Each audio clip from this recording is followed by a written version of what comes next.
Martin, une question d'importance qui doit se poser aujourd'hui dans les RH. Pourquoi certains collaborateurs refusent-ils de devenir manager? Effectivement, la question se pose parce qu'on a vu un chiffre monter ces dernières années et pour atteindre 62%.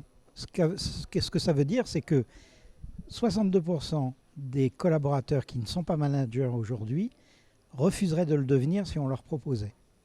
Donc c'est quand même énorme. J'ai une réponse, parce qu'elle m'a été donnée par quelques-uns. Très Et bien. la réponse a été simple, parce que le ratio salaire-emmerde n'est pas favorable. Il y a de ça. Effectivement, c'est un des premiers facteurs.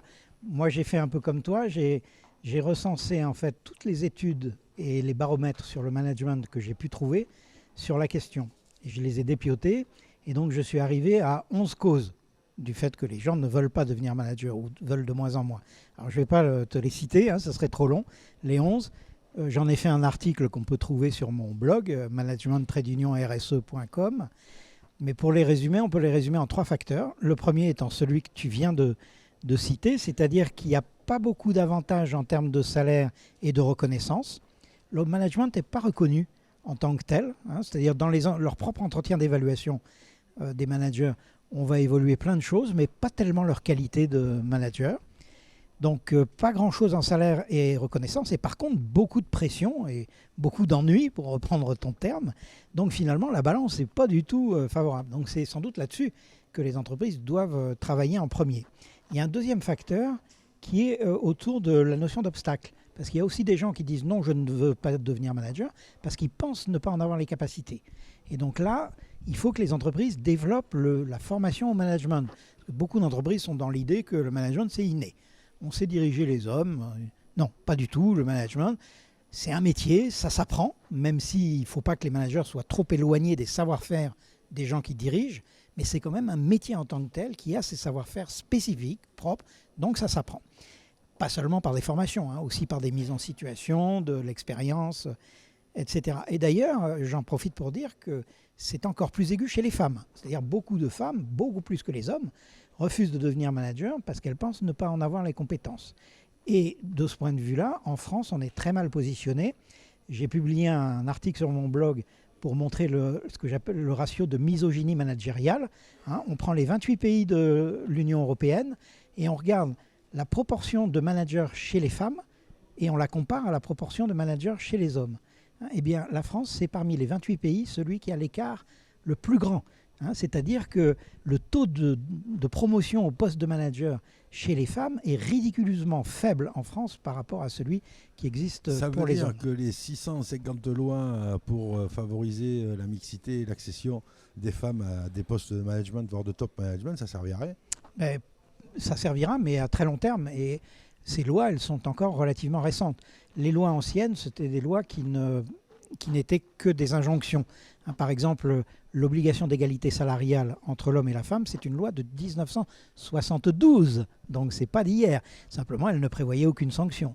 Là, depuis quelques années, on a, notamment avec les indicateurs que Muriel Pénicaud a publié, on oblige les entreprises, avec un petit peu plus de pression, à avancer sur le sujet. 17% des entreprises sont dans le rouge. Oui, absolument. Donc ça montre qu'il y a effectivement du travail. Et puis enfin, le dernier point qui explique le fait que beaucoup de salariés ne veulent pas devenir manager, c'est ce que j'appelle la condition managériale, c'est-à-dire le sort fait au manager qui n'est pas toujours très enviable. Notamment, les managers sont assez peu associés à la stratégie, donc c'est quand même difficile pour eux de soutenir la stratégie, y compris quand il y a des choix qui font pas plaisir, qui ne sont pas populaires. C'est difficile pour eux de soutenir une stratégie à la construction de laquelle ils n'ont pas été associés. Donc il faut beaucoup plus faire collaborer les managers à la construction de la stratégie. Oui, parce qu'en fait, le manager, il ne manage rien, il fait faire ce qu'on lui dit de faire faire. Il y a un côté descendant qui est effectivement peu supportable si on n'est pas capable de mettre aussi de l'ascendant et du transversal.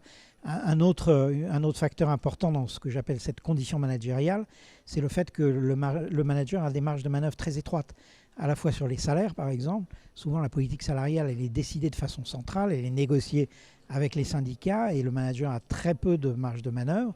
mais aussi pour les promotions, l'accès à la formation, etc.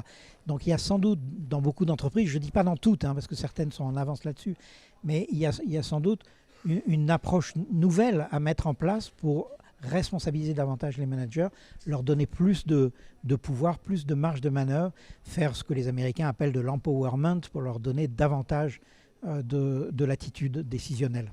Et puis si c'est un manager qui a le savoir-faire, peut-être prendre son avis pour savoir ce qui est faisable et non pas simplement gérer les indicateurs de l'entreprise dans un tableur. Bah oui, c'est quand même le minimum, effectivement, de demander leur avis aux managers. Alors, je sens que tu vas me demander les conseils. Évidemment, on est là pour ça, et pour nos amis DRH. Je ne sais pas pourquoi, j'en ai trois. Trois petits conseils pratiques. Alors, le premier, c'est d'enclencher le plus vite possible la transition managériale, qui consiste d'abord à arrêter de promouvoir les plus anciens ou les plus compétents au poste de manager. On n'est pas manager parce qu'on fait mieux que les autres, on est manager parce qu'on aime les autres, parce qu'on aime le contact humain, la relation humaine. Ou qu'on veut transmettre. Donc il faut d'abord s'intéresser à ça et pas juste le plus ancien. Ça c'est terrible, mais même le plus compétent. Le plus compétent, il sera peut-être plus à l'aise dans un rôle non managérial s'il n'a pas l'envie et l'autorité naturelle qui fait qu'il a envie de travailler avec les autres. Donc ça c'est la première chose dans la transition managériale, mais aussi faire une transition entre le management basé sur l'autorité et l'obéissance, qui est encore très présent dans notre système issu de Taylor, à un management qui est davantage un management de soutien professionnel et d'adhésion. On fait adhérer les gens plus qu'on ne leur donne des ordres et on les soutient. D'ailleurs, on est capable de voir avec eux quels sont leurs points forts, leurs points faibles, comment on peut les aider pour les aider à avancer professionnellement. C'est l'idée du manager sportif de l'équipe de foot qui va agglomérer les compétences, qui va les faire fonctionner ensemble de manière à faire avancer l'équipe et non pas simplement à fixer les objectifs aux uns aux autres. Absolument. De manière à ce qu'en rêvant que si individuellement ils y arrivent, ils vont tous tirer le bateau, quoi. Voilà, c'est un peu le modèle du manager coach, celui qui est à côté. Il n'est pas au-dessus, il est à côté. Il fabrique l'équipe et la stratégie et il les fait jouer, quoi. Exactement. Donc ça, c'est mon premier conseil. Deuxième chose, c'est un outil très simple que j'appelle la charte managériale. Pourquoi ? Parce que dans les entreprises, on s'aperçoit que ce n'est pas clair. C'est-à-dire les managers ne savent pas ce que les dirigeants attendent d'eux. Et dans l'autre sens, les managers ont eu peu d'occasions d'expliquer aux dirigeants quelles sont les difficultés du métier, les obstacles, etc. Donc, il faut faire ce que j'appelle une charte managériale, c'est-à-dire se mettre ensemble autour de la table et travailler ensemble pour définir les attentes réciproques. Qu'est-ce que les managers attendent des dirigeants ? Et qu'est-ce que les dirigeants attendent des managers ? Ensuite, on fait la même chose avec les collaborateurs. Qu'est-ce que les collaborateurs attendent de leurs managers et inversement ? Une fois qu'on a fait ça, là, on peut définir une charte, c'est-à-dire où sont les priorités. Et aujourd'hui, à chaque fois que je fais l'exercice, par exemple, une des premières conclusions, c'est qu'on s'aperçoit que les managers passent énormément de temps. On est souvent autour de 35-40% du temps sur des tâches de reporting qui ne servent pas grand-chose, si ce n'est à rassurer leurs dirigeants qui sont très éloignés parfois du travail et qui ont besoin de tas d'informations pour se rassurer et se dire que tout va bien. Donc on peut alléger en grande partie ce temps-là et récupérer ce temps pour faire du soutien professionnel, donc pour être à côté des collaborateurs et les aider à progresser. Et cette notion de charte, c'est ce qui fait avancer parce qu'au moins on a clarifié sur quoi on est attendu. Et le troisième conseil ? Et le troisième conseil, c'est l'idée de la cordée du management. Tu vois, c'est comme en alpinisme, tu as utilisé la métaphore du sport, je prends celle de l'alpinisme, la cordée managériale. Pourquoi ? Parce qu'aujourd'hui, la chaîne managériale, elle est assez peu solidaire. En gros, les dirigeants, ils font tomber sur les managers toutes les directives, toutes les injonctions, celles qui viennent de la RH, celles qui viennent de la stratégie, celles qui viennent de l'opérationnel, celles qui viennent du marketing. Et voilà, et le manager, il est au milieu de cette pluie d'injonctions, il essaye de faire le tri dans son coin. Bon, donc il faut arrêter avec ça. Et il faut d'abord et avant tout, alors la charte managériale dont je parlais tout à l'heure, y contribue, mais elle n'est pas suffisante. Il faut d'abord et avant tout que les dirigeants donnent l'exemple. Le premier facteur, c'est l'exemplarité. Je te donne un chiffre qui est redoutable. Aujourd'hui, en France, 20% des managers ne bénéficient pas d'un entretien d'évaluation. C'est-à-dire qu'ils n'ont pas d'entretien avec leurs supérieurs hiérarchiques. Eux font passer des entretiens à tout le monde, et s'ils en loupent un, on les rappelle à l'ordre, mais une grande proportion de ces managers n'ont pas d'entretien avec leurs supérieurs. Donc, il n'y a pas d'exemplarité.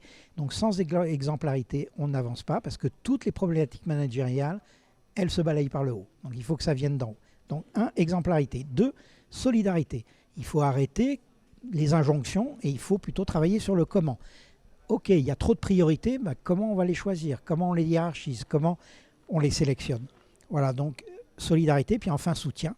C'est-à-dire le soutien managérial doit être aussi pratiqué vis-à-vis des managers par leur supérieur hiérarchique.